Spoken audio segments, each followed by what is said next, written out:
జై శ్రీరామ్. హైదరాబాద్ నగరంలో లవ్ జిహాద్ అనేది పలు జిమ్ములలో కోచ్ల రూపేణ జరుగుతున్నది. అంటే ఒక వర్గానికి చెందిన కోచ్లు దున్నపోతుల తిని బాడీలు పెంచుతారు కదా.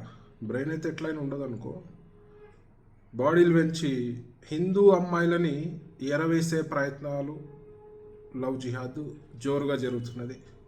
మరి హిందూ సమాజానికి చెందిన సోదరులందరూ కూడా మీరు జాగ్రత్తగా ఉండాలి. ఈ అదోల ఉచ్చులో పడి జీవితాలు నాశనం చేసుకోవద్దు అని చెప్పి నేను మనవి చేస్తున్నా. ఇంకో విషయం ఏంటంటే, ఒక సినిమా యాక్టర్కి చెందిన జిమ్లో ఇట్లాంటి సంఘటన ఒకటి వెరీ రీసెంట్గా జరిగింది. మరి నేను ఇమీడియట్గా ఆ సినిమా యాక్టర్కి ఫోన్ చేసి, మరి మీ జిమ్లో ఇలాంటి సంఘటనలు జరుగుతున్నాయి, మరి ఇమీడియట్గా ఆ వర్గానికి చెందిన కోచ్లని తీసేయాలి, లేదంటే మేము తీవ్రంగా మరి స్పందించాల్సి వస్తుందని చెప్పి నేను ఆ యాక్టర్కి చెప్పడం జరిగింది. సరే, యాక్టర్ పేరు ఎందుకు కానీ, అయితే ఇమీడియట్గా వారు స్పందించి ఇమీడియట్గా వాడిని తీసేయడం జరిగింది. తీసేస్తే విచిత్రం ఏంటంటే, వాడు వెళ్ళి పోలీస్ స్టేషన్లో ఈ యాక్టర్పై కేసు పెట్టినాడు. అంటే ఎంత దౌర్జన్యానికి పాల్పడుతుర్రో ఇలాంటి ఉగ్ర మూకలు అనేది మీ అందరి దృష్టికి తీసుకురావాలనే ఒక వీడియో.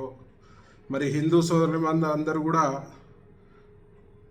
చెల్లెళ్ళందరూ కూడా జాగ్రత్తగా ఉండాలి. ఇలాంటి ఉచ్చులలో పడవద్దు. లవ్ జిహాద్ అనేది చాప కింద నీరు లెక్క విజృంభిస్తుంది. మరి మీ అందరూ కూడా జాగ్రత్తగా ఉండాలి.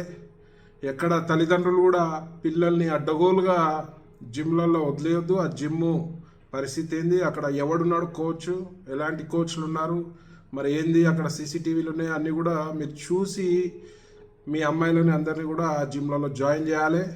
మరి హిందుత్వంపై రకరకాల కుట్రలో భాగంగా ఇది ఒక కుట్ర ఉన్నది కాబట్టి అందరూ కూడా దయచేసి జాగ్రత్తగా ఉండవలసిందిగా మనవి చేస్తూ, మరి ఎవరికన్నా ఎలాంటి ఇబ్బంది అయితే చికోటి ప్రవీణ్ ఉంటాడు. ఎల్లప్పుడూ ఇలాంటి ఉగ్రవాదులని, ఉగ్రమూకల్ని తోలు తీసే పనిలో హైందవ ధర్మరక్షకులు చాలామంది ఉన్నారు, అందులో నేను కూడా ఒక భాగము. మరి ఎవరికి ఎలాంటి సమస్య వచ్చినా మా దృష్టికి కూడా తీసుకురావాల్సిందిగా మనవి చేస్తూ, మీ చికోటి.